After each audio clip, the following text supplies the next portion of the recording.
And so allow me at this moment the privilege to present to some and introduce to others the CEO, the founder, the visionary of 400 Years Celebration. He is the presiding prelate of the Alabama, Florida Episcopal District in the African Methodist Episcopal Zion Church. He is Bishop Seth O. Lartey. He's a 1976 graduate of the AMEZ Academy in Monrovia, Liberia, and the Liberian Baptist Theological Seminary in 1980 with a BTH degree. He received a BA degree in intermediate education from Livingstone College in Salisbury, North Carolina in 1987. He's a graduate of the School of Divinity at Duke University, where he received a master's degree in religious education. He received his DMin degree in 2003 from Drew University in Madison, New Jersey. Bishop Lartey has been the recipient of numerous awards and honors, among them Who's Who in American Colleges and Universities, Presidential Scholar, NAACP Presidential Award, and the State of North Carolina NAACP Man of the Year. He has held several pastorates, the longest pastorate being in Winston-Salem, North Carolina, at the Golem Memorial AME Zion Church, where he remained for 20 years. He was elevated to the episcopacy from that church, elected the 100th bishop in the line of succession. I present to you a man who is married to the lovely Mrs. Jacqueline Inez Williams Lartey and the father of three, Solomon, Alicia, and Victoria. I present to you a man who is from the continent, but has lived here and brings together both of those experiences to share with us a wealth of knowledge and experience. Ladies and gentlemen, I present to you Bishop Seth O. Sibisai Lartey, the presiding prelate of the Alabama, Florida Episcopal area, as well as the CEO and founder of 400 Years Celebration Incorporated. Thank you so very, very much, Dr. McFadden, for that very, very kind presentation and introduction. Let me say good morning to all of my brothers and sisters who have joined us for this very important dialogue. Let me begin by acknowledging the God of creation, the Son of redemption, and the Spirit that regenerates us. To the ancestors whose footsteps we are following and on whose shoulders we stand as we look into the future. To our courageous leaders who fought intellectually, spiritually, and sometimes militarily for the emancipation and freedom from colonialism. To the beautiful people of Africa and Africans worldwide. To our esteemed and prestigious participants of this first annual United Universal Dialogue of Africans and People of African Origins. To Dr. Jonathan Weaver, founder and leader of the Pan-African Collective, a viable organ for present-day economic, educational, and cultural freedom. To the leadership of the Next Generation and Blood Crying Out movements, Dr. Jamal Finkley. This movement is seeking to bring together some 12 million children and youth around the world who will say no to drugs, to guns, crime, and incarceration. As of December 9th, 2020, some 16,309 children in some 17 chapters have pledged to remain free of drugs, guns, and violence. To Dr. Kathy Thomas McFadden, Executive Director for the 400 Years Celebration, Inc., the organization committed to promoting 400 years of progress by African Americans in America. To our missionary supervisor, Mrs. Jacqueline Inez Williams Lartey of the Alabama, Florida Episcopal District, a lover of justice and Africa liberation, who spent 4 years in West Africa working for the betterment of women. To all gathered together today around the world, to the loyal, dedicated and true friends of Africa, ladies and gentlemen, allow me to speak to you from the subject, a blueprint for Africa to take her rightful place in the human family. A blueprint for Africa to take her rightful place in the human family. When one looks at the picture of Africa, it can be described in this manner: the glory days, the days of the kings and the queens, the days when Moses walked the streets of Egypt, the days when Joseph actualized his dream in Egypt, the days when Jesus being pursued to be killed by Herod found safety in Africa, the days of the Ghana, Sangye, and Mali kingdoms. Those were the glory days. The picture can also be described as the dark days, the days of slavery, exploitation, colonialism, and then the days of abandonment. When we look at the deficits of colonialism, I have one picture in my mind of a huge hole left in Liberia from the exploits of mining by companies out of the United States of America. I can think of abandoned railroads, abandoned infrastructure. Those are days of abandonment. But through it all, we can also look to the days when Africa and its people of African origin worldwide will indeed, by the grace of God, rise again. Africa, with its 54 independent countries, is one of the most beautiful pieces of land on earth. The land is beautiful, the climate is awesome, the vegetation is great, the resources are enormous. Its history is astounding. The contributions of Africa to the world cannot be overlooked. Science, mathematics, even religion. When you think about the concept of one God, monotheism, it comes out of Africa. When we think about the Savior, Jesus, during this Christmas season, had it not been for Africa, when Herod tried to kill Jesus, had it not been for an African out of Libya who helped Jesus with his cross, I'm not sure what history would have been like. Today, my brothers and my sisters, we must work together to protect and to make the land of Africa once again productive.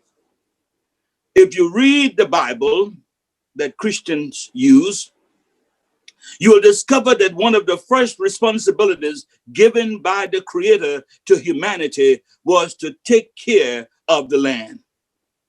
For us to abandon the land, the continent, I believe, is to commit an act of divine disobedience.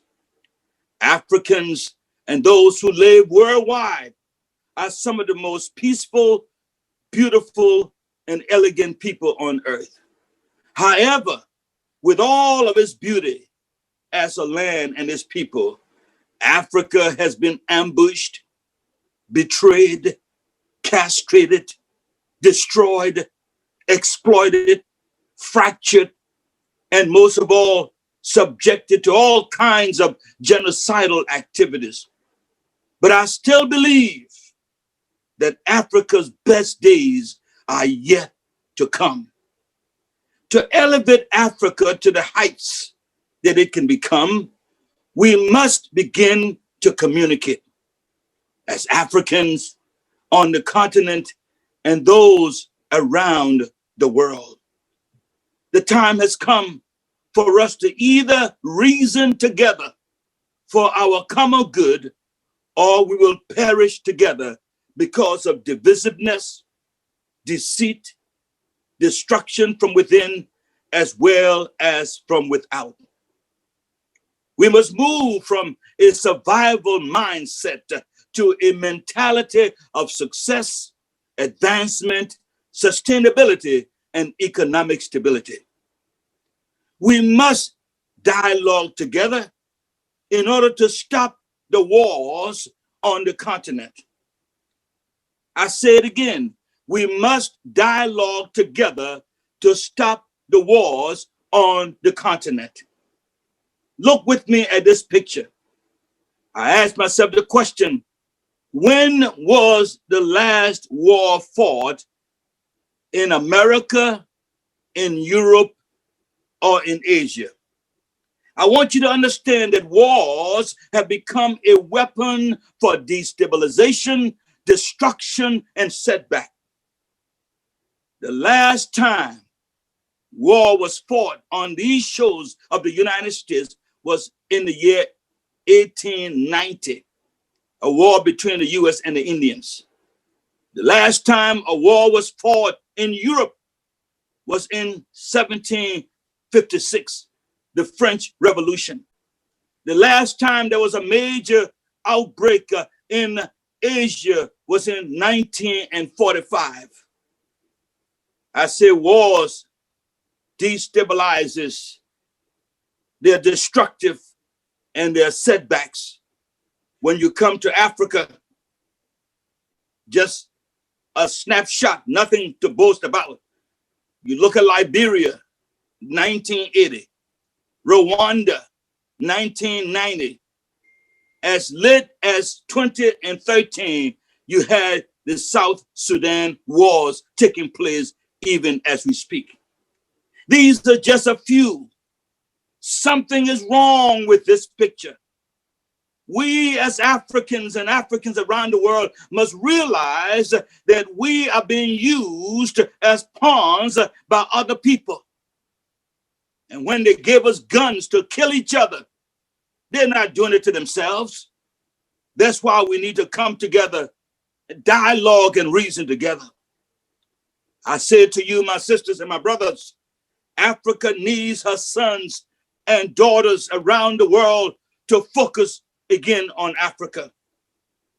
Whether you realize it or not, outside of Africa, wherever you find yourself as an African, you are only a tenant and never a landlord. But Africa awaits her children.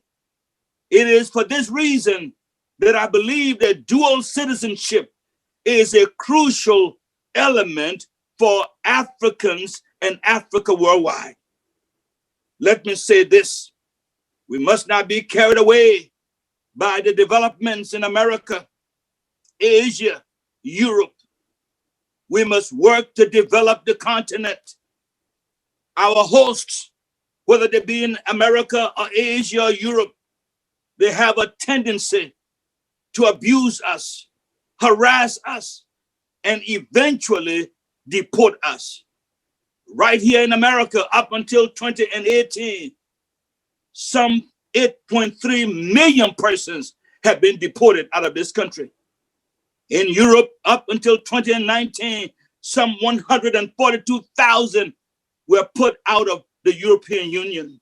I said to us, we must not become overly satisfied with the beautiful roads and the nice hospitals and all of the amenities of these countries, because one of these days, some crazy lunatic will be saying to us, go back home.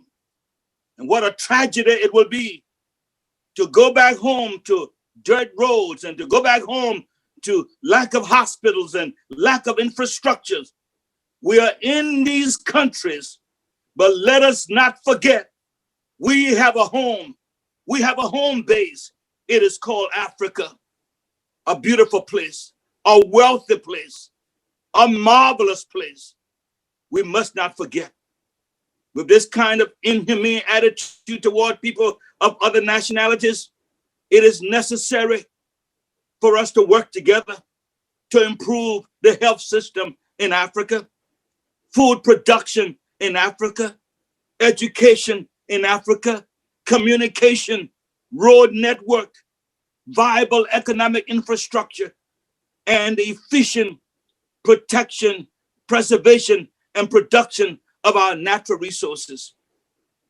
There are some 54 countries that make up the continent of Africa.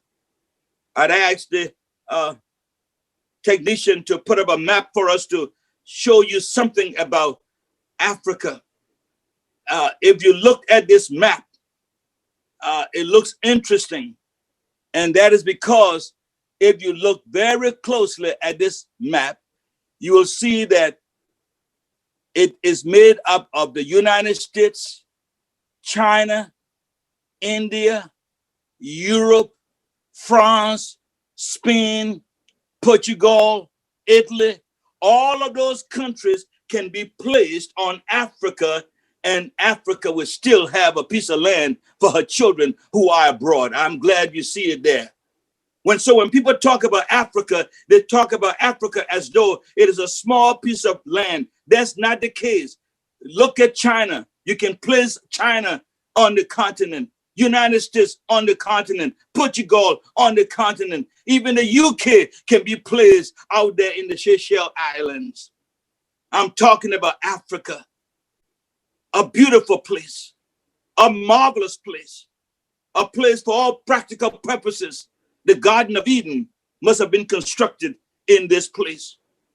That's why I'm saying to all of us, we need to work together, struggle together, pray together to improve the lot of this continent.